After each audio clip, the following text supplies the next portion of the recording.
Hey everybody, it's Chewy here. Today, I'm gonna build the ultimate bird feeder for my forest buddies. Gotta find the perfect tree. Not too high, not too low. This is trickier than it looks. Gotta get the angle just right. Hey! Hey! That's not for you, little guy. Come back here with my bird seed.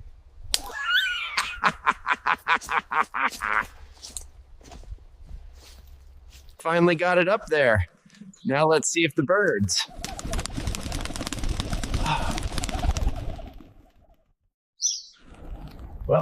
Well, this is definitely more popular than I expected.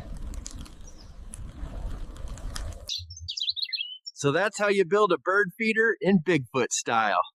Sometimes the best projects are the ones that don't go exactly